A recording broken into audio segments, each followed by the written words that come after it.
Ang kwento na inyong maririnig ay batay sa totoong karanasan. Ngunit ang mga pangalan, lugar at pangyayari ay sadyang binago o pinaikli upang mapanatili ang privacy at kaligtasan ng mga tauhang sangkot. Layunin ng pagbabago na magdulot ng aliw at aral sa aming mga tagapakinig. Wala po kaming hangaring magkaroon ng pagkakatulad sa totoong buhay, ang mga pangalan, lugar at pangyayari. At ang anumang pagkakatulad ay hindi sinasadya.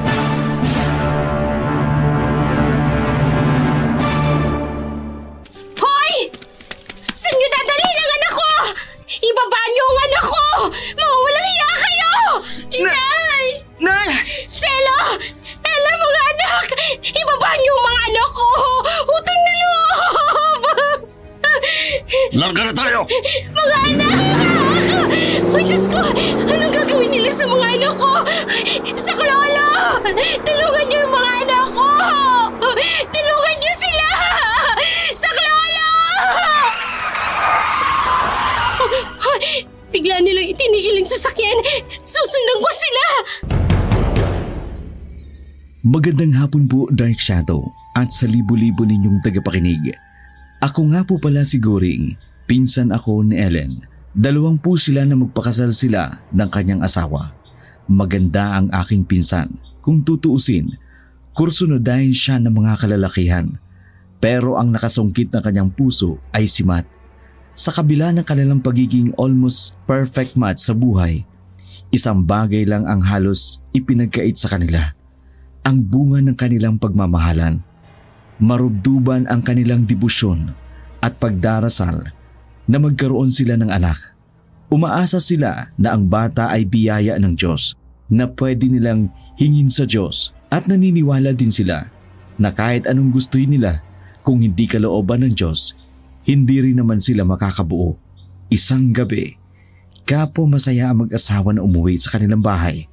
Tandang-tanda ko pa ang mga pangyayaring yun. 2 dekada na ang nakararaan. Mahal, kumain muna tayo. Ginutom ako sa panunood natin. Sukat ba namang aswang pala yung bida? Okay naman. Happy ending nga eh. Tara, dito tayo. May goto dito, tsaka may manok. Ayos yan. Mainit pa para pagdating natin, tulog ka agad. Sus, tulog ka agad? Ikaw pa? Kain ka ng kain para may lakas ka mamaya. Baka humirit pa ako. Oh, yung balot ha, may puso at atay tsaka dugo. Ang sarap niyan. Pampalakas ng tuhod. Sabi mo edi gabi-gabi natin. Dalian na natin nang makarami tayo. Ikaw, tinataka mo ko Ano ka ba? Mag-asawa na tayo. Tsaka, kapwa natin gustong makabuo ng baby.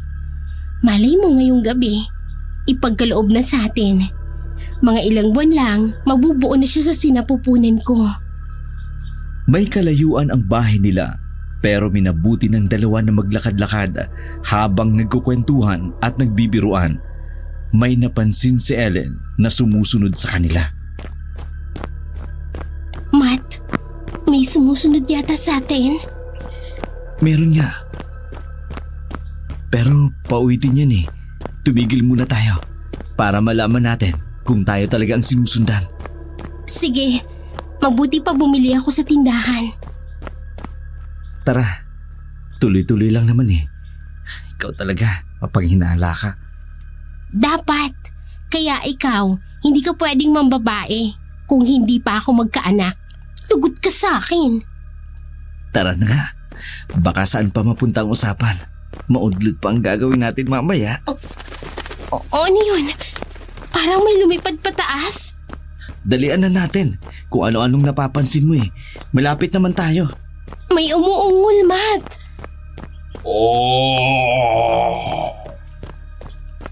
Meron nga. Teka, parang sa loob ng bahay. Halika dito! Teka, bitiwan mo ko! Ano ba? Matt, anong nangyayari? Huling hiya ka! Anong ginawa mo sa asawa ko? Saklolo! Tulungan niyo ako!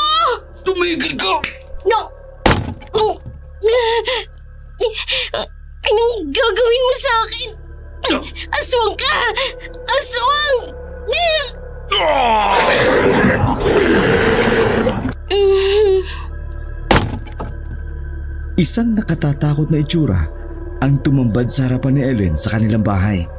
Wala na rin malay tao si Matt ng mga sandaling yun. Naramdaman niya ang paghawak sa katawan niya ng lalaki. Naramdaman niya rin ang pagyapos nito sa kanyang katawan na tila ba sabik na ang kinin siya. Sa kabila noon, tuluyan ang nagdilim ang paningin ni Ellen at hindi niya namamalayan ang mga sumunod na nangyari. Pagmulat niya ng kanyang mga mata, naramdaman niya ang pananakit ng kanyang katawan. Lalo siyang pinanghinaan ng loob nang makitang may dugo sa kanyang harapan. Patunay na nagtagumpay ang kahiyupan ng lalaking gumahasa sa kanya. Hinanap niya rin ang kanyang asawa, subalit hindi niya ito makita. Halos mabaliw si Ellen ng mga oras na yun. Subalit wala naman siyang magawa kundi tanggapin ang kapalaran. Lumipas ang ilang buwan, nagbunga ang ginawa ng gumahasa sa kanya. Nagbuntis siya hanggang sa magsilang ng sanggol. Iire mo!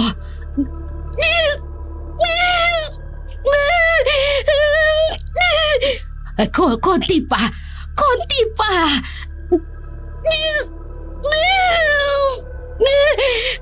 Konti na lang! Sige pa! Iire mo pa!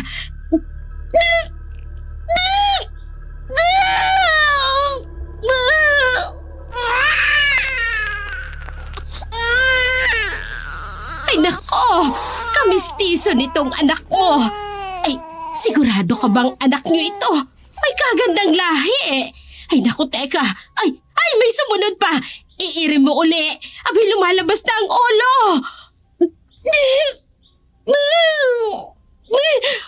Oh, ay! Babae naman! Salamat sa Diyos! Oh, teka! Hindi yata umiiyak ang bunso mong anak. Sandali lang. Tatapikin ko lang. Ay, welcome ka na dito sa mundo. Umiyak ka na. Ay, okay naman ang pulso niya. Humihinga naman. Kaya lang, hindi umiiyak. Ay, nako! Salamat naman sa Diyos at umiyak na. Ay, Mrs. Kambal ang anak mo. Isang babae at isang lalaki. Abay, ang cute nila. Napakaswerte mo sa dalawang ito. Kung hindi ako ang nagpaanak sa'yo, ay nako, hindi ako maniniwalang anak mo talagang dalawang ito. Abay, ang gagwapo at ang gaganda at ang puputi. Kambal. Mga anak ko,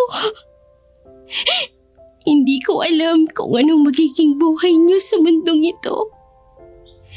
Darating ang araw, hahanapin niyo ang inyong ama. Hindi ko alam kung paano ko ipapakilala sa inyo ang inyong ama. Paano ko kayo bubuhayin? Wala na ang inyong ama.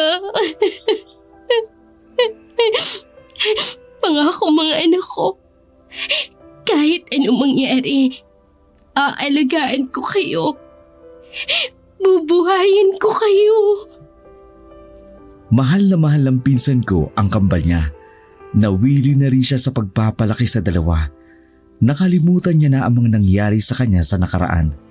Itinago niya na lamang ang katotohanan tungkol sa ama ng kambal dahil kahit siya man ay hindi makasagot kung sino ang ama ng kambal. Kinalimutan niya na ang isang bangungot sa kanyang buhay. Nangyari isang gabi sa kanyang buhay.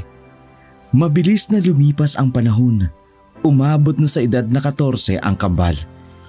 Dito niyan unti-unting makikilala ang kanyang kambal na anak.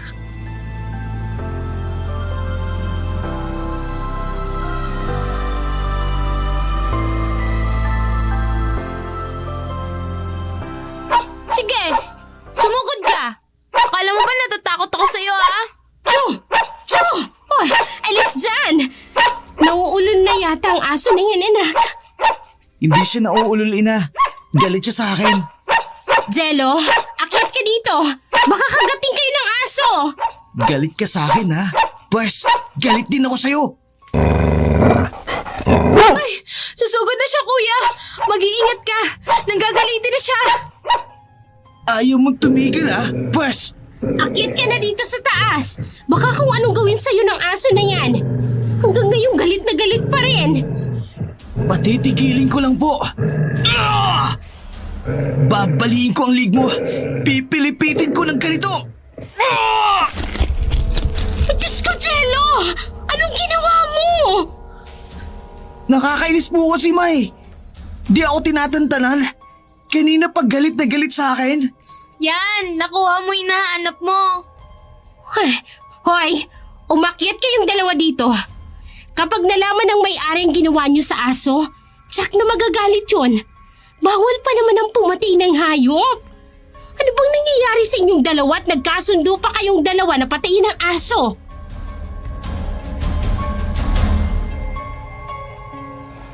Halika na. Magugas na tayo ng paa. Tsaka may dugo din sa binti mo. Dugo ng aso. Ang lansa. Uy! Mag-ayos ka nga, Wela. Maganda ka pa naman tapos may dugo ka. Di ba, Nay? Ikaw din naman, Jello. Ang gwapo mo. Kaya lang, itago mo yung pangil mo. Ang sagwang tingnan. Opo, Inay. Wee! Si kuya may pangil, inay. Bakit ako wala? Ha?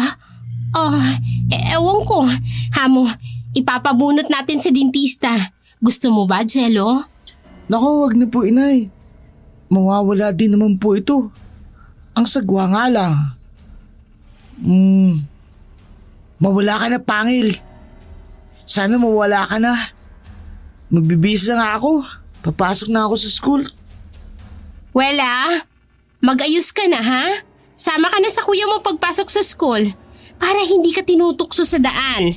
Kahit papaano may magtatanggol sa'yo. Opo, inay. Ay, nakakatamad naman maglakad. Sana may sasakyan kami para hindi ako mapagod.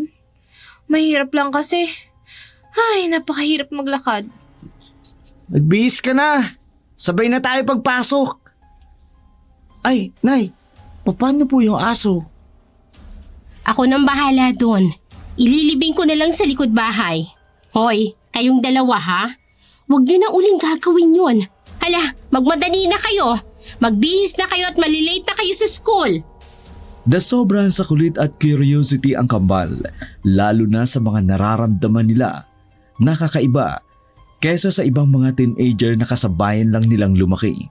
Ganon din ang mga espesyal na nangyayari sa kanila na tanging sila lamang dalawa ang nakaalam.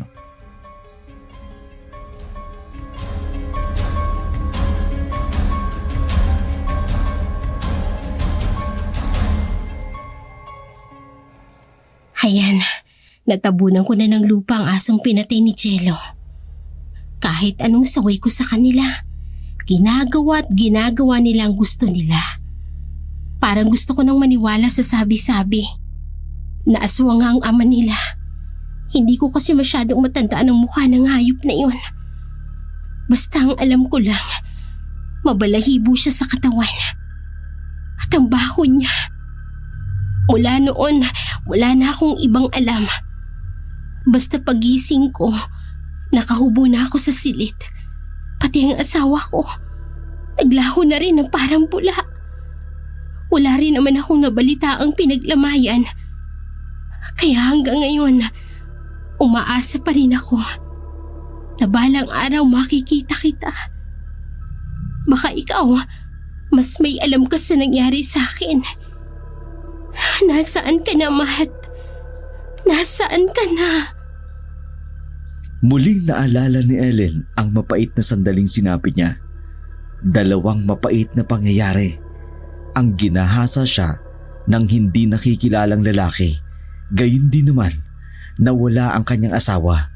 Pagkatapos ng malagim na pangyayaring yun, isang araw, nagulangtang ang buhay ni Ellen nang makita ang isang lalaking pamilyar ang mukha sa kanya.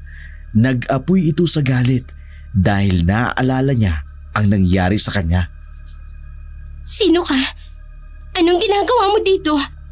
Alam kong hindi mo ko gustong makita. Ikaw ang sumira ng pamilya ko. Ikaw rin ang pumatay sa asawa ko. At ikaw ang gumahasa sa akin. Anong gusto mo? Ikatuwa kong kademonyohan mo? Hindi ko makakalimutan ang araw na yon nang sinira mo ang buhay ko. Ang buhay naming mag-asawa. Anong ginawa mo sa asawa ko? Wala akong ginawa sa kanya. Hindi ako naniniwala. Demonyo ka!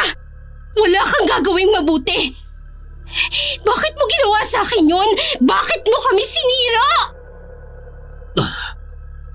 Patawarin mo ko.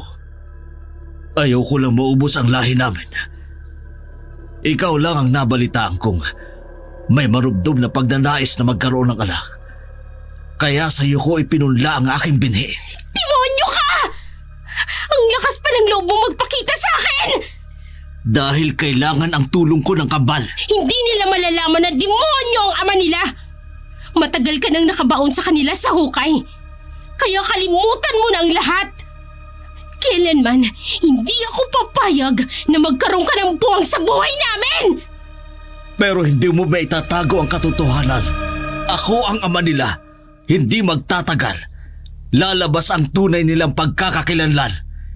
Hindi mo ba itatago yun? Darating ang araw, manginginain sila ng mga hilaw na karne ng hayop. Darating din ang araw, hindi lang hayop ang kakainin nila, kundi karne ng tao. Pero na mga oras na yan, hindi nila alam ang mangyayari sa kanila. Kaya kahit ikaw, pwede ka nilang kainin. Tinatakot mo lang ako para magkaroon ka ng pagkakataong pumasok sa buhay namin. Kailanman, hindi ko papayagan yon. Pakiusap, kahit man lang para sa kanila. Ako ang masigit na nakakaalam kung paano sila suswituhin para hindi lumabas ang pagiging aswang nila. Ikaw lang ang aswang! Ikaw lang ang demonyo! Pero ang mga anak ko, normal sila! Elena, darating ang araw na si Jello ay maaaring pumatay ng tao nang hindi niya namamalayan. Kailangan siyang bantayan. Ano bang pinagsasasabi mo? Pakiusap.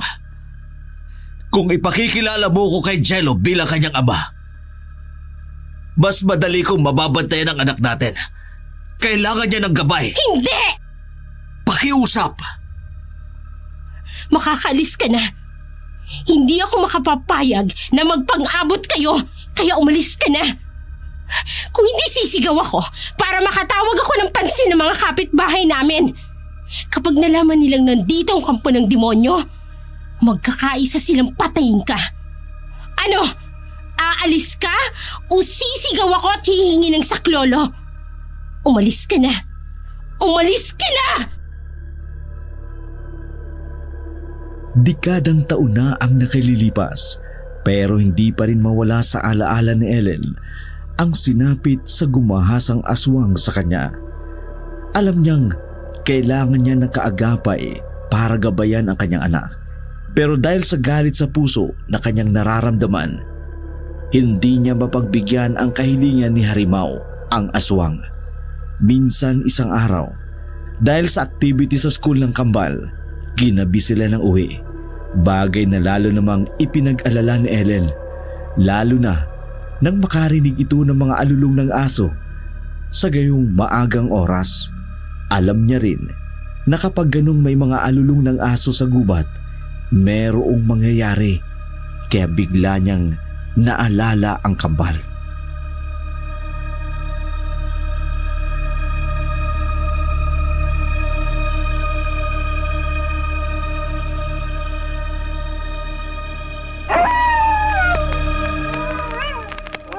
Diyos ko, anong oras na?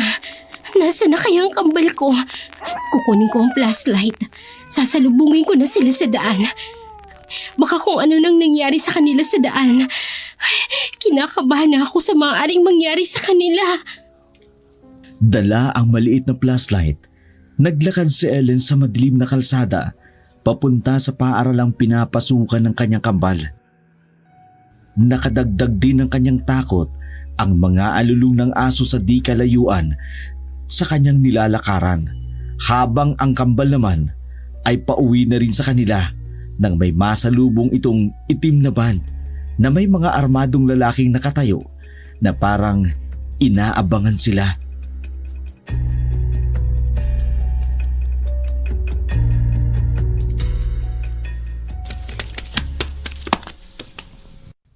Bakit tayo tumigil, kuya? May nakaabang sa daraanan natin.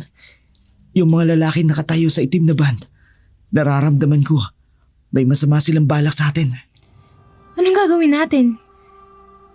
Kailangan nating umiba ng daan. Mukhang hindi mapagkakatiwala ang mukha ng mga yan eh. Sige, kuya.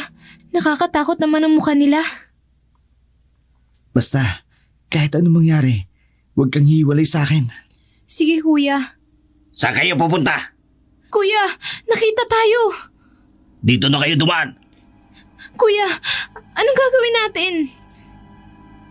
Tayo talagang pakay nila. Sumama kayo sa amin. Hindi kami susunod sa inyo. Ano ba kailangan nyo sa amin? Sasakay ka o pasasabugin namin ang bungo mo. Anong gagawin natin, Kuya Jello? Wala tayong laban sa kanila. Ikaw kaya mong tumakas. Iwan mo na lang ako. Gamitin mo ang bilis mo. Eh di parang pinatay na rin kita kung iwan kita dito. Hindi ko kaya yun. Mas mabuti pang magkasama tayo para alam ko kung anong pakay nila sa atin. Mamaya niyan eh, saan ka padalhin? Pasok sa loob. Anong kailangan niyo sa amin? Yung lamang loob, yun ang kailangan namin. Oh, mga aswang kayo? Hindi kami mga aswang. Nagbebenta lang ang boss namin ng lamang loob ng tao sa ibang bansa. Kayo ang experiment namin. Sakay! Masama kayo! Subukan mo malaban. Pasasabugin ko ang ulo ng kapatid mo. Hoy! Saan niyo dadalhin ang anak ko? Ibaba niyo ang anak ko! Mga walang hiya kayo! Inay! Nay! Jello! Ella, mga anak! Ibaba niyo ang mga anak ko! Utang na loob! Larga na tayo! Mga anak! Ay, Diyos ko! Anong gagawin nila sa mga anak ko? Sa lolo! Tulungan niyo yung mga anak ko! Tulungan niyo sila! Sa lolo! Bigla nilang itinigil ang sasakyan. Susundan ko sila! Nagmamadaling sinundan ni Ellen ang kanyang mga anak kahit hindi niya alam kung paano kakalabanin ang dumukot sa mga ito. Pero lakas ng loob pa rin ang nagtulak sa kanya para sundan ang kambal. Mabawi lang ang pinakamamahal niyang mga anak. Saan nyo dadalhin ang bata? Hindi! Aswang! Kapon ng demonyo! Barilin mo na! Barilin mo!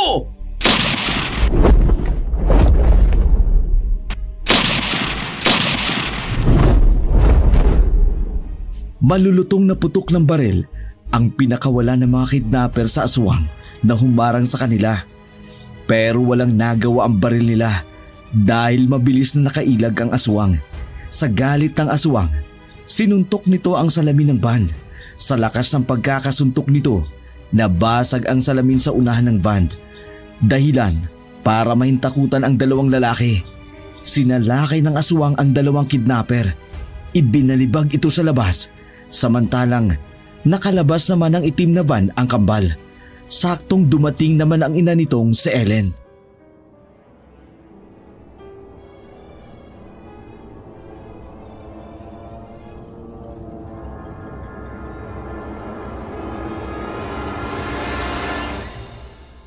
Hindi ko alam kung paano magpapasalamat.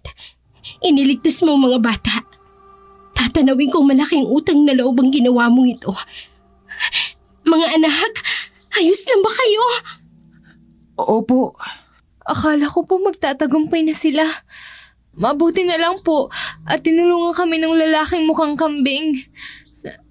Alam ko pong mabuti kayong nilalang kasi kung masama kayo, sana kami kinain nyo rin.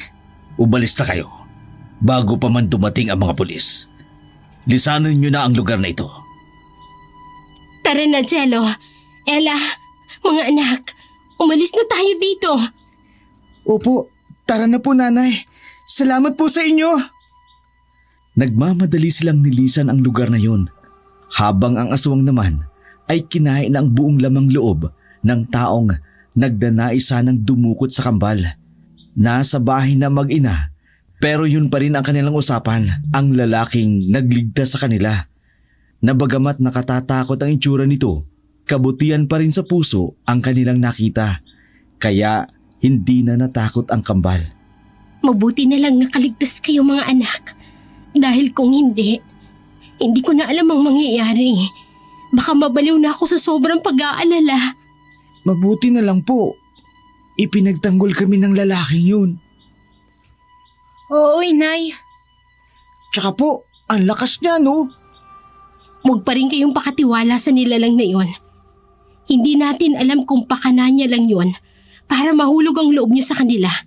Pero ang totoo, kayo rin palang puntirya nun. Hindi naman po siguro, Nay.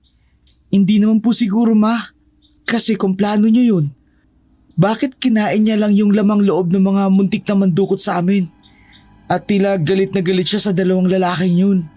Hindi natin alam kung ano man ang motibo niya. Ang mahalaga ligtas na kayo. Abot-abot ang kaba ko kanina nang isinakay kayo sa loob ng van. Kung hindi kayo naligtas, ano na kayang mangyayari sa inyo? Ano na kayang nangyari sa inyo? Baka kung napahamak na kayo. Ramdam ni Ellen na si Harimaw ang nagligtas sa mga bata, kaya naghihintay lang siya ng pagkakataon para makausap ang aswang na gumasa sa kanya. Alam niyang magpapakita ito sa kanya. Hinintay lamang ni Ellen na makatulog ang mga bata, tsaka lumabas at nagpahangin nang biglang dumating si Harimaw.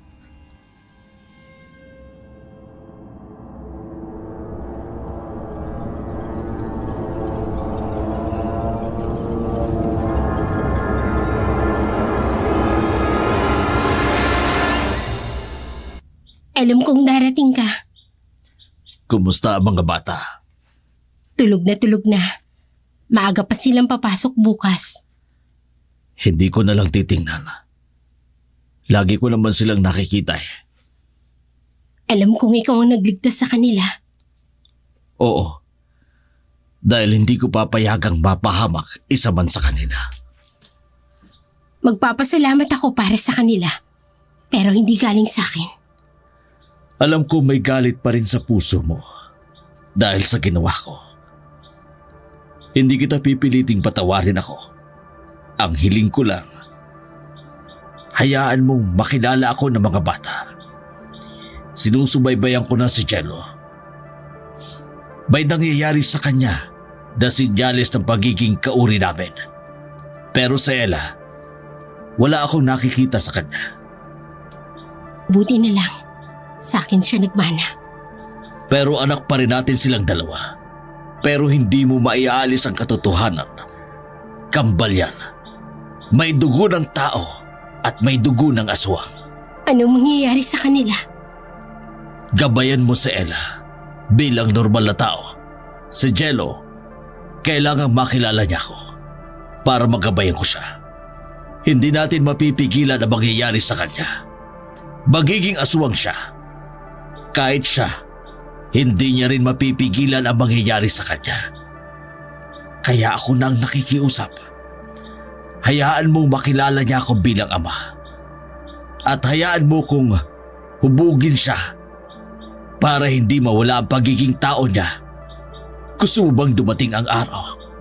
Kapwa kayo kaining dalawa ni Jello. Kapag hindi niya na makontrol ang sarili niya.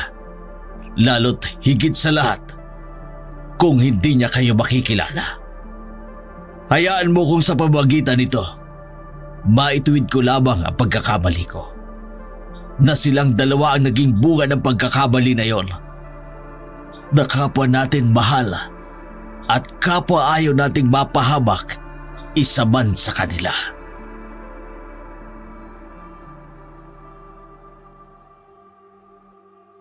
Dahil sa kasalatan ng buhay, pumayag rin si Ellen sa kagustuhan ni Harimaw, ang ama ng kambal.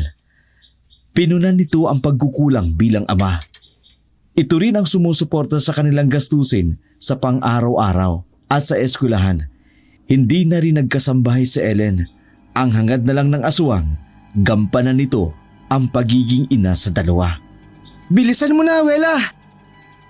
Oo na, nagbibihis na kuya. Sandali lang. Nagmamadali ka kasi. Ang bagal mo kasi. Baka mali tayo kagaya nung una. Hintayin mo na, Jello. At hetong baon ninyo. Tig-isa kayo ng baunan, ha? Kay Ella yung may karne, kay Jello yung isda ang ulam. Wow! Ano pong meron? Anong merong pinagsasasabi mo? Bago po ang baon namin. Tsaka ang kahara. Bagong bili niyo po? Oo, at saka yung uniforme nyo bago rin. Kaya palitan mo ng uniforme mo at isuot mo yung bagong uniforme at saka yung sapatos. Nakajackpot kayo sa trabaho, ma? Binigyan ba kayo ng bonus ng amo niyo sa pagkakatulong sa kanila? Isipin mo na lang na ganun, anak. Sige po. Magpapalit lang po ako ng uniforme ko. Inay, bago po yung uniform at sapatos ko. Oo, anak. Binilhan ko kayo kahapon. Hindi ko na sinabi para sorpresa. Salamat po, Inay. Siguro maganda na trabaho nyo. O siya, sige na. Laragan na kayo. Tara na, Wela. Baka muli tayo. Ang bagal mo kasing kumilos. Tsaka ang bagal mo ring maglakad. Para kang pagong. Mabuti ka nga, kuya. Ikaw mabilis. Sige. Hawak ka sa baywang ko para madali tayo makarating. Talaga, kuya? Sige, hayan. Kakapit na ako sa'yo. Sige. Hawak lang, ha? Hup! Nandito na tayo. Bilis naman. Isang gisap mata lang narito na tayo, kuya. Tayo lang ang nakakaalam nito, ha? Huwag mong ipagsasabi. Mahirap na. Oo nga, kuya. Delikado kapag may nakaalam na iba. Ngayon mo lang ba natuklasan yan? Noong nakarang araw lang. Sayang, kung nangyari yan noong bago tayo makidnap, sana natakasan natin yung mga lalaking na yun. Hayaan mo na. May tumulong naman sa atin. Bakit ka kaya ganyan, kuya? Kambal tayo, pero bakit ang daming kakaiba sa'yo? Ang dami mong nagagawa na hindi ko nagagawa. Isang simpleng babae lang ako, lampa din minsan. Sadyang nilika siguro ako para protektahan ka. Baka yan yung mission ko dito sa mundo. Alam mo, kapag may masamang nangyari sa'yo, hindi ko mapatatawad ang sarili ko. Kasi, ano ang silbi ng mga kakaiba kong kakayanan kung mapapahama ka lang na wala akong nagagawa? Habang namumulat ang kamalayan ni Jello, unti-unti niyang napapansin ang malaki niyang pagkakaiba sa kambal niyang si Ella. Litaw na litaw ang kaibahan nito sa kanyang kakambal. Pero minsan, hindi ito nagtanong sa kanyang ina tungkol sa mga katangiang iyon dahil iminulat siya ng kanyang ina na ilihim ang lahat ng nararanasan niyang kakaiba dahil delikado kapag nalaman ito ng ibang tao.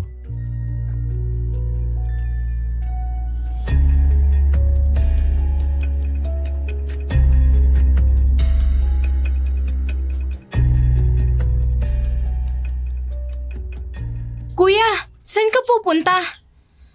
Gabi na, aalis ka pa? Babalik din ako kaagad. Pero saan ka nga pupunta? Alam mo namang delikado sa labas. Susunduin ko lang si nanay. Kuya, Sige na, babalik lang ako. Nag-aalala ako kay inay. Isara mo ang bintana at ang pinto. Huwag kang magpapapasok ng kahit na sino, ha. Basta babalik ako. sige kuya, mag-iingat ka. Sige na, isara mo ng pintuan at bintana. Basta kahit anong mangyari, huwag kang magpapapasok ng kahit na sino. Aalis na ako. Ang bilis ni kuya. Saan naman kaya siya pupunta? Bakit tila nagmamadali siya? Parang nagkikrave siya sa kung anong bagay na hindi niya na masabi sa akin. Gabayan nawa si kuya ng Diyos. Diyos ko, huwag niyo po sana nga hayaang mapahamak ang kambal ko. Huwag naman po sana.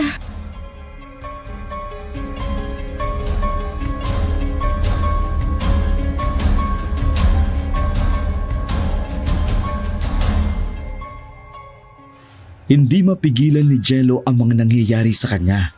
Kahit anong pigil nito, kapag ginusto niyang gawin, ginagawa niya.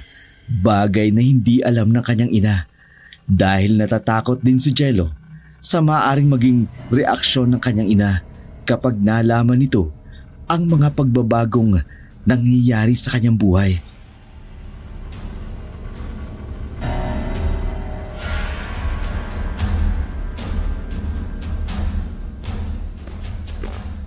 Kanina pa ako naglalakad. Hindi ko alam kung saan ako pupunta. Parang gusto ko lang maglakad at lumayo sa amin. Nagiinit ang buong katawan ko. Ano itong nangyayari sa akin? Sinong makakapagpaliwanag ng nangyayari ito sa akin?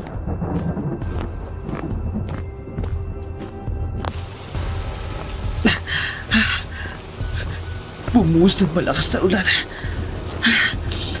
Saan ako dadali ng aking mga paa? Parang kinukontrol ang utak ko na maglakad ng maglakad. Ang layo na ng nilalakad ko. Pero hindi naman ako napapagod. Ang lakas na ng busang ulan.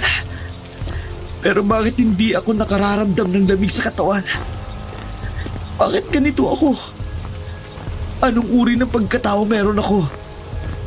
Bakit iba ang nararamdaman ko kesa sa kakambal ko? May kambing sa di kalayuan. Hindi yata naisilong na may-ari. Ano ba itong nararamdaman ko? Bakit parang gusto kong kumain ng hilaw na karne at uminom ng dugo ng hayop? Lalapitan ko. Patawad. Pero kailangan ko itong gawin. Mas mabuti na ito na dito ko gawin. Hindi nakikita nila nanay at Ella.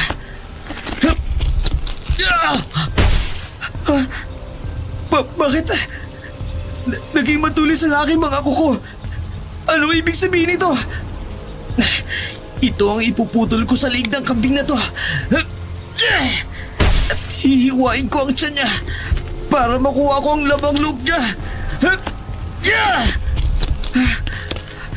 Nakakaramdam ako ng sobrang gutom. Gusto kong kainin ang lamang loob ng kambing na ito.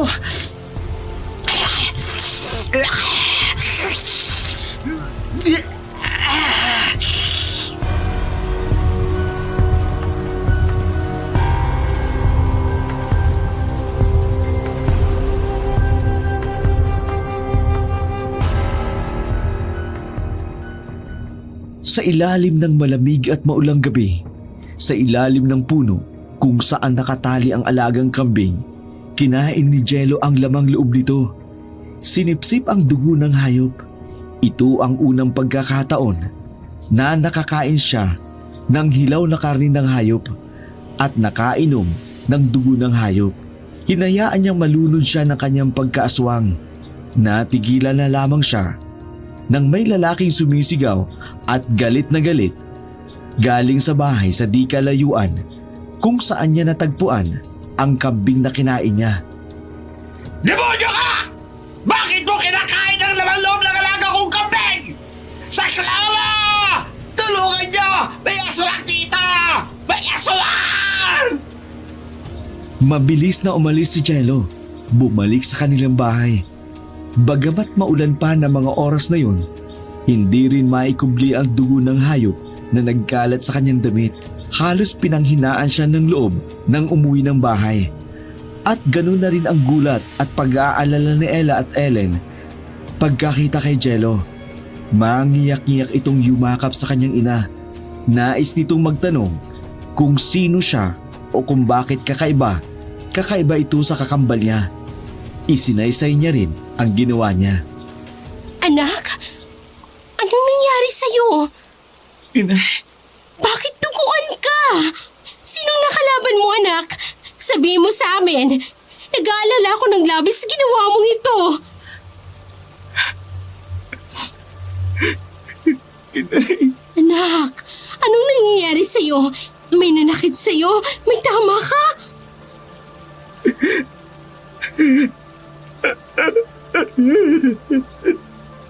Anong damit mo! Pumatay ka ba, anak? Nakapatay ka ba? Anak, magsabi ka ng totoo! Opo.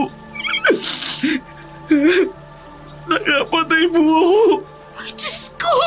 Sinong pinatay mo? Bakit mo pinatay? Hindi sabihin niyo. Bakit ganito ako? Bakit kakaiba yung nararamdaman ko? Bakit magkaiba kami ni Ella? Magkapal kami, di ba? Bakit iba ako sa kanya? Anak, wala. Pwede ba pumasok ka na muna sa loob ng kwarto mo? Ito yung kauna-unahang pagkakataon. Nakapatay ako ng hayop, inay. Nang makita ko siya nakatali habang naglalakad ako sa daan.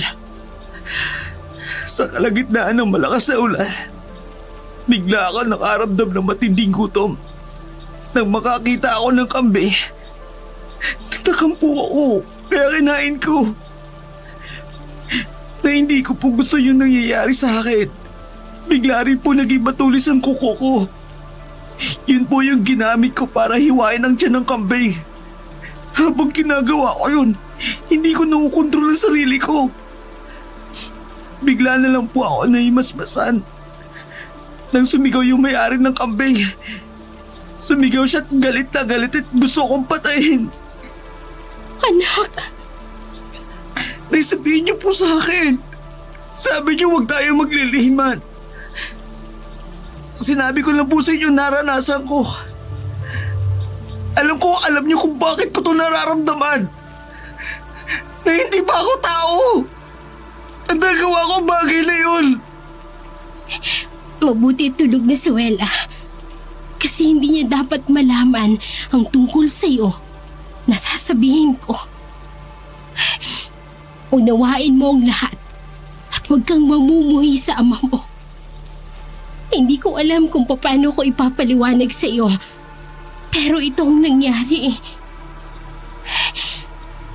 Kinahasa ako ng aswang noon. Aswan? Oo, aswang ang iyong ama. Ang gumasa sa ina mo. Sino kayo? Teka, kilala ko kayo ha. Kayo yung nagligtas sa amin sa mga kidnapper. Bakit ganyan ang itsura nyo? Lumayo kayo sa akin!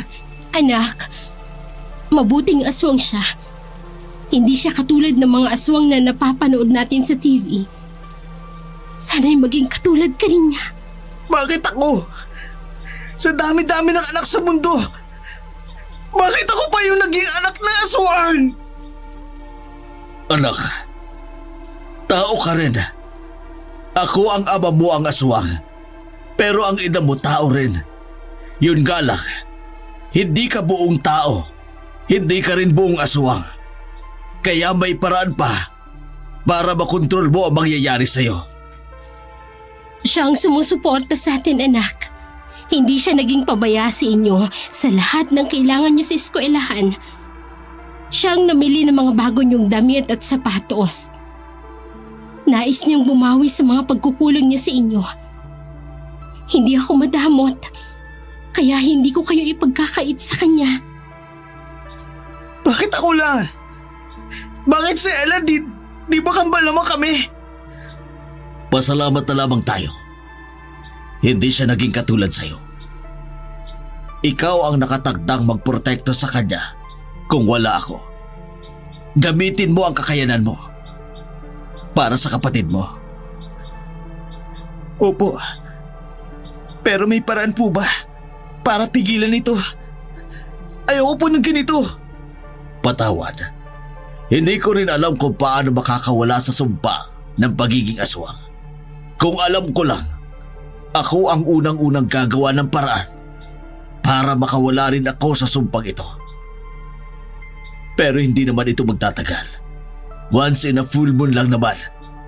Kaya bago pa man magkabilugan ng buwan, sa susunod na buwan, kailangang ikulog mo ang sarili mo sa lugar na hindi ka makakawala. Yun din ang ginagawa ko sa tuwing aatakihin ako ng pagiging aswang ko. Huwag kang mag-alala, anak. Ngayon magkasama na tayo. Naiiwas sa panganib na dala ng pagiging aswang. Doon ka rin magtago sa pinagtataguan ko para hindi tayo makapaminsala. Unti-unting natanggap ni Jello ang tunay sa kanyang pagkatao sa tulong ng kanyang amang aswang na gumagabay sa kanya sa tuwing aatakihin ito ng pagiging aswang. Pero naroon pa rin ang kanyang pagnanais na maging normal katulad ng kanyang kakambal. Walang pinagtataguan, walang kinatatakutan, at walang sinasaktan. Minsan isang araw, masusubok ang katatagan ni Jello sa pagiging tao dahil sa mangyayari sa kanyang kakambal. Kanina pa ako dito naghihintay. Nasaan na kaya si Kuya Jello? Wala na halos lahat ng estudyante sa school. Nakauwi na sila. Pero si Kuya Jello, wala pa rin. Nasaan na kaya si Kuya Jello? Nasaan ka na ba, Kuya? Teka, sino kayo? Anong kailangan niyo sa akin? Huwag kang gagalaw.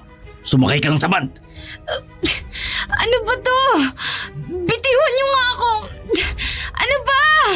Huwag ka nang malaban kundi masasaktan ka! Ano pang kailangan niyo sa akin, ha? Bitiwan niyo ako! Bilisan mo! Pasok! Dali!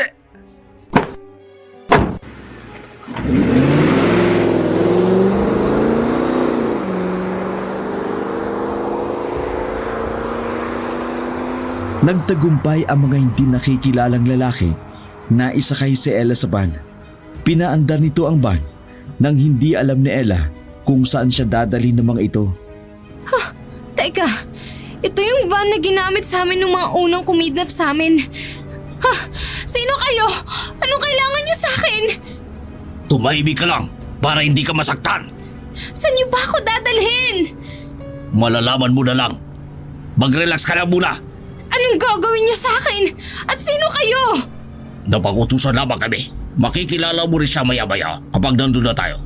Siya ang makasasagot ng mga tanong mo. Hindi rin namin alam kung bakit ka pinakukuha sa amin. Ang alam lang namin, binayaran kami para kidnapin ka. Sino siya? Parang awa niyo na, ha? Pakawalan niyo po ako. Ibaba niyo na ako, uwi na ako sa amin. Hinahanap na ako ng mga magulang ko. At ni kuya ko, pakawalan niyo na ako, please.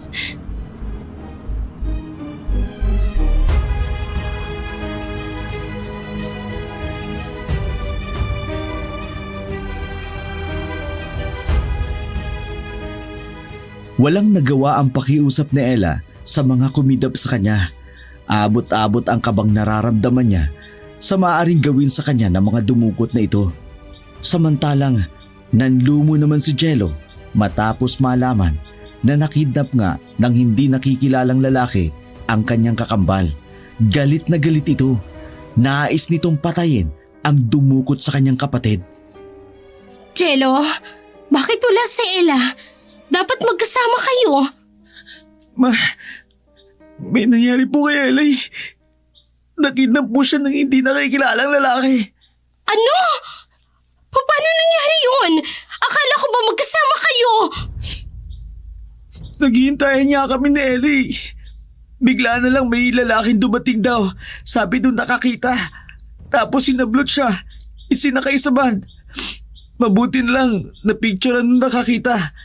Naalala ko po yung van. Yun yung ginamit sa amin ng mga naunang kumidap sa amin dati. Baka kung anong mangyari sa kapatid mo. Nag-report na po ako sa mga pulis. Sila na raw ang bahalang maghanap sa kapatid ko. Pero hindi ako mapanatag. Maghahanap din ako sa kanya. Pero ang bili ng ama mo, huwag mong hayaang pagharian ng galit ang puso mo. Dahil mabilis umuusbong ang galit sa puso ng mga aswang. At kapag umusbong ito, kukontrolin ka nito. At hindi mo makukontrol ang sarili mo, makakapatay ka ng tao. Pakiramdam ko, parang wala ako silbing kapatid. Dahil pinabayaan ko siya. Nahuli lang naman ako sandali eh.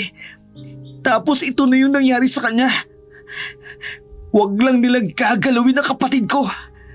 Dahil oras ang galawin nila ang kapatid ko. Pagsisisihan nila ang gagawa nila sa kanya. Ma, ako dapat ang nagprotekta sa kanya.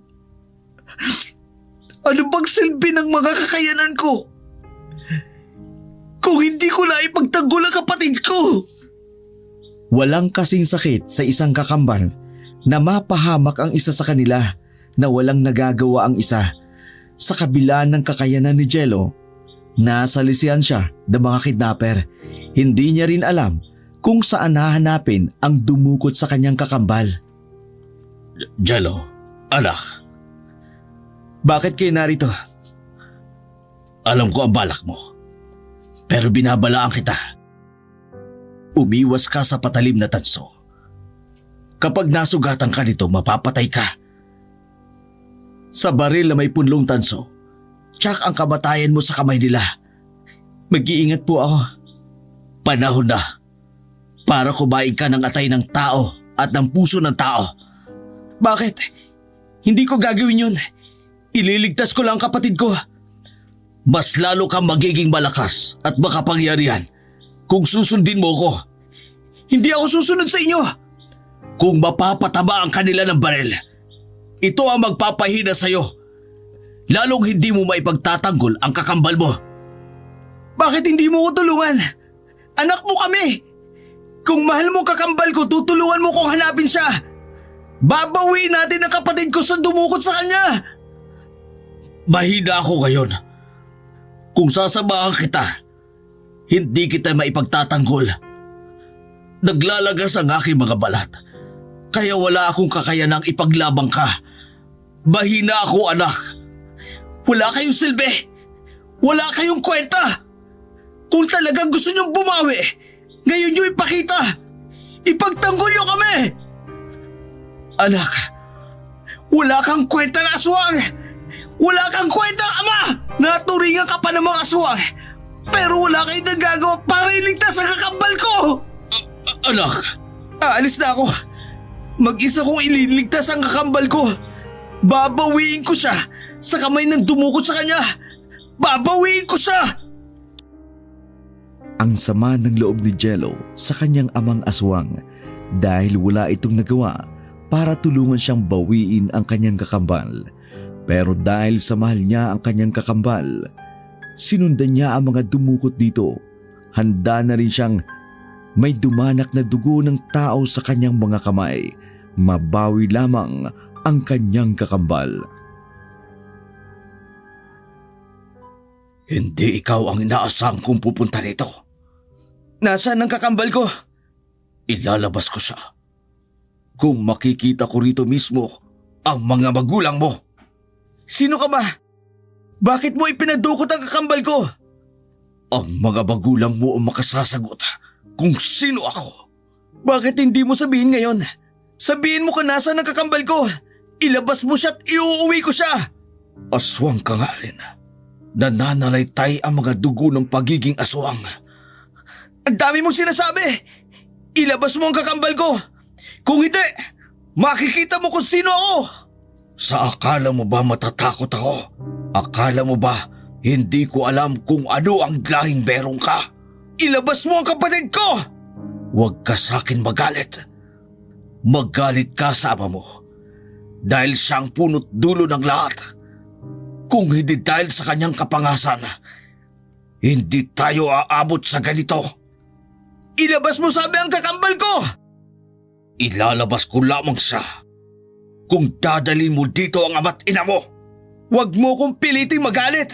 Sige, ilabas mo ang pagkaswang mo. Tingnan ko lang kung uubra dito ang pagiging aswang mo. Hindi yan uubra sa akin.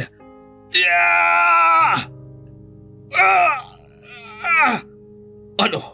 Hindi mo ko matake? Sino kayo? Bakit hindi ako makakilos? Bakit hindi ko magawa ang... Bumalik ka sa mga magulang mo.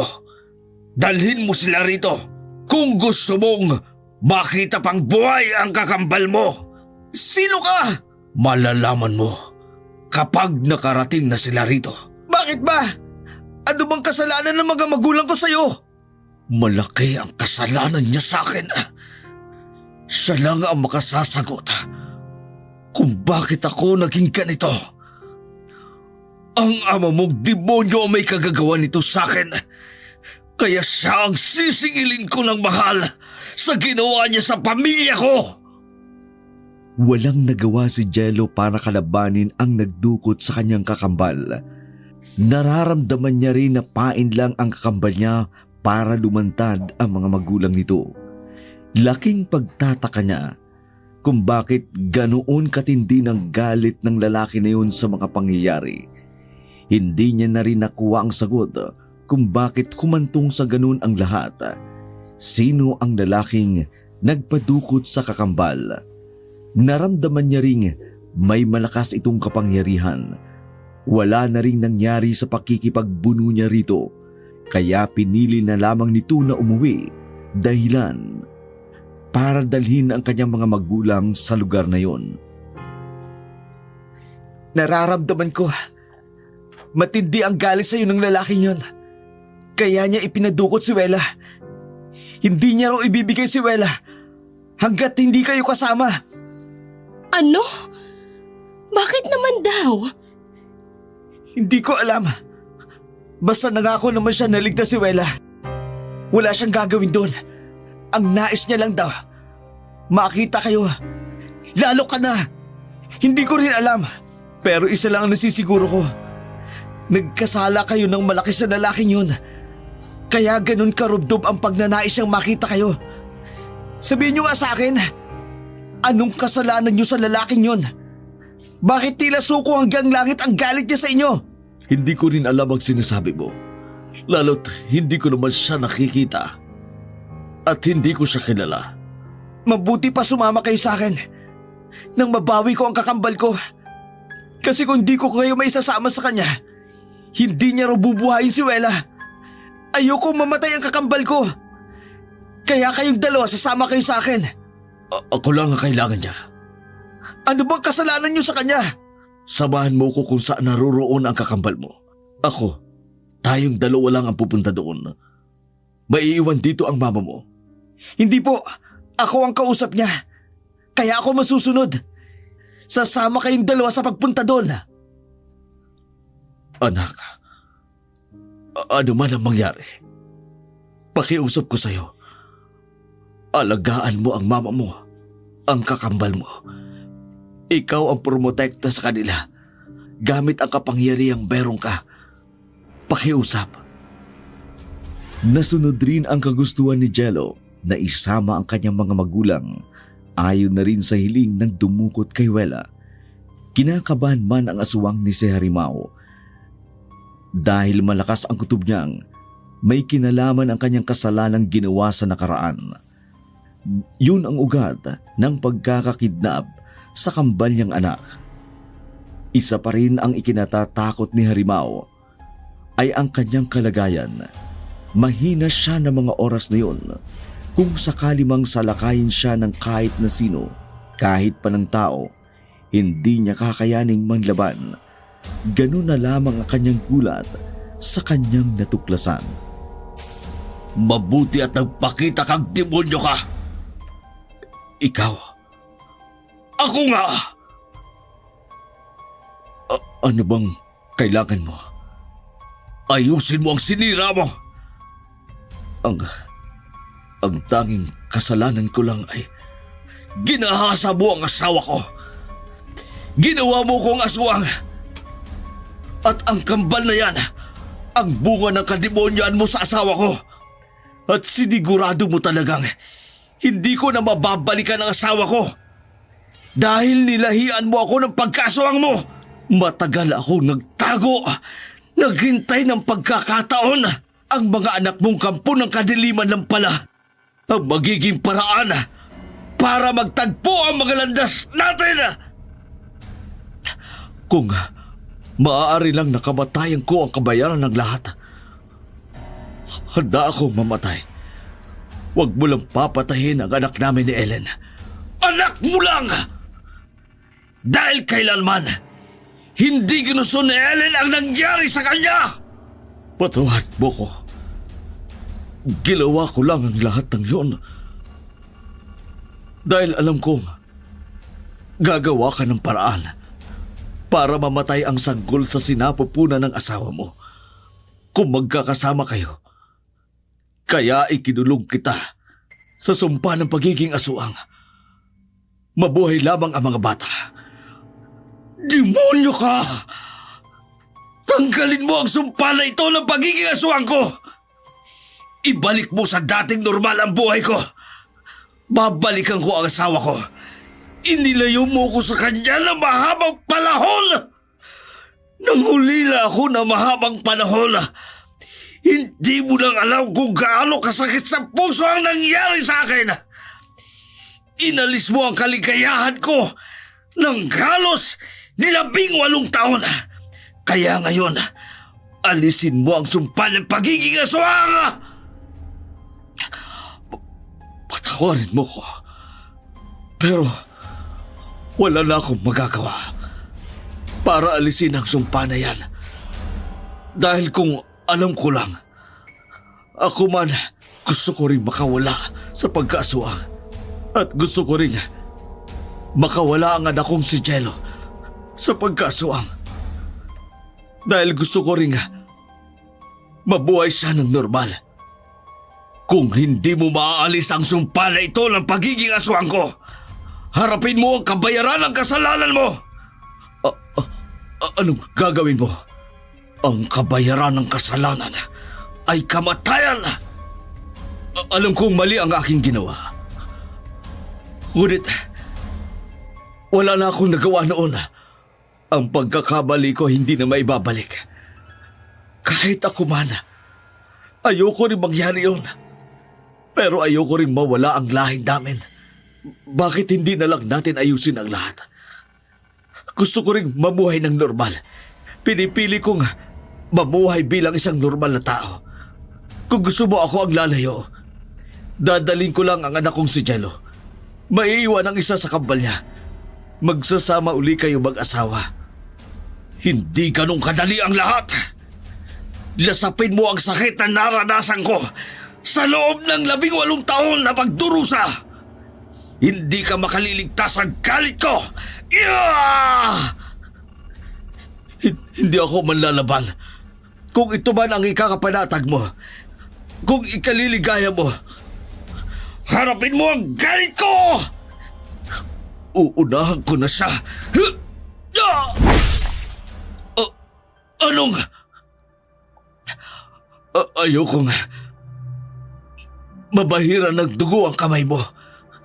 Kaya ako lang pumatay sa sarili ko gamit ang matulis na kuko ng aking kamay.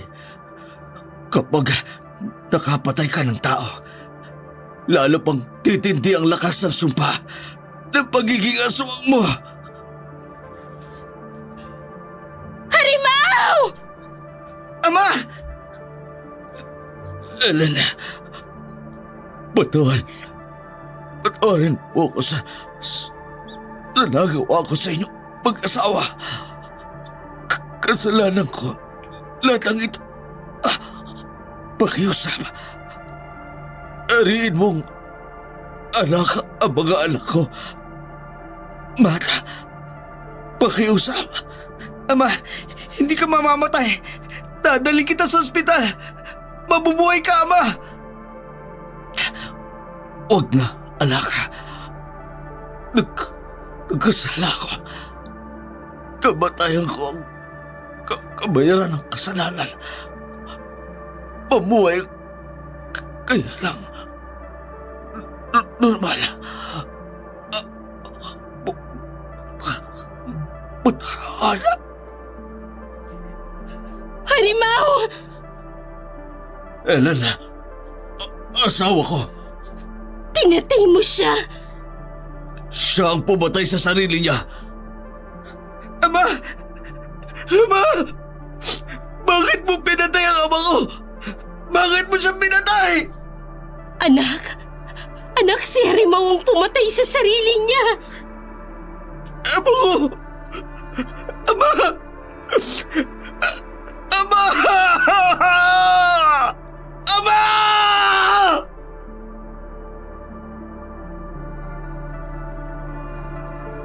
Pinatay ni Harimaw ang kanyang sarili bilang kabayaran na rin ng kanyang kasalanan.